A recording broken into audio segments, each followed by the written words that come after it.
रीवा के लक्ष्मण बाग संस्थान में एक अद्भुत नजारा देखने को मिल रहा है। यहाँ पर कोई संत या बाबा नहीं, बल्कि एक एडवोकेट घोर साधना में लगा है। वकील प्राचीन काल के तपस्वी की तरह अंगारों के बीच बैठकर अग्नि साधना कर रहा है। इसका नाम दीपक तिवारी है और विश्व के कल्याण के लिए साधना करने का बीड़ा उठाया है। 9 दिन की इस साधना में वकील रोज 3 घंटे भीषण गर्मी के बीच बैठकर अघोरी की तरह साधना करते हैं। वकील दीपक तिवारी का कहना है कि वो धुनी रमाकर ईश्वर से भी बात करते हैं। साधना 25 मई से शुरू की है और 2 जून को समाप्त होगी। तिवारी क्या करते हैं? हम एडवोकेट हैं। आप यहाँ अध्यात्म कर रहे हैं, क्या क्या वजह? ये वजह कुछ नहीं, वजह मानव कल्याण है। विश्व कल्याण के लिए हम बैठे हुए पंचाग्नि में।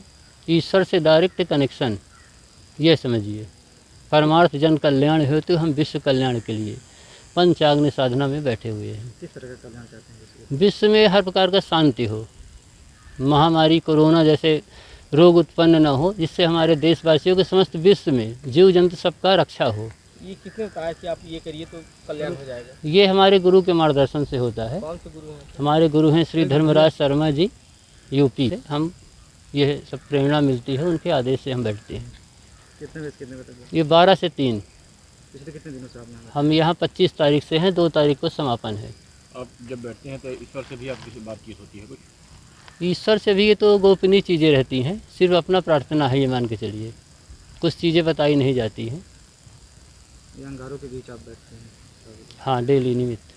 इसकी मतलब वो क्या है, क्या कहते हैं? क्या वजह? एक पंचाग्नि आपकी होती है माघ माह में, जो 108 घड़ा भर के ठंड में रखा जाता है, इसका वो पार्ट है। और फिर 3 बजे रात से 5 बजे तक उस पर 108 घड़े से स्नान किया जाता है। वो वर्षा ठंड का पंचाग्नि कहलाती, इसी का पार्ट है। बड़े बड़े अधिकारी कर्मचारी भी आपसे मिल जाते हैं? अब कल डीजे साहब आए थे, माननीय सत्यनारायण महोदय।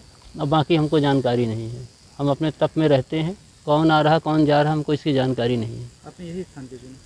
ये शांत है और ये चारों धाम के ईश्वर यहाँ पर वास करते हैं। नदी का किनारा है, तो यहाँ इससे उपयुक्त जगह कोई नहीं है विंध्य में, हमारे समझ में। रीवा के लक्ष्मण बाग संस्थान को तपोस्थली कहा जाता है। यहाँ चारों धाम के देवताओं का वास माना जाता है। लक्ष्मण बाग संस्थान के बाहर पड़ी खाली जमीन पर वकील साधना में लीन है। खुद लकड़ियों के बीच बैठे हैं और साधना कर रहे हैं। आपको बता दें कि तिवारी रीवा शहर के पांडियन टोला के रहने वाले हैं। यहाँ से उनके छोटे भाई पार्षद भी हैं। जब से उन्होंने साधना शुरू की है, तब से यहाँ उनसे मिलने वालों की लंबी कतार लग रही है। पंजाब केसरी के लिए रीवा से सुभाष मिश्रा की रिपोर्ट।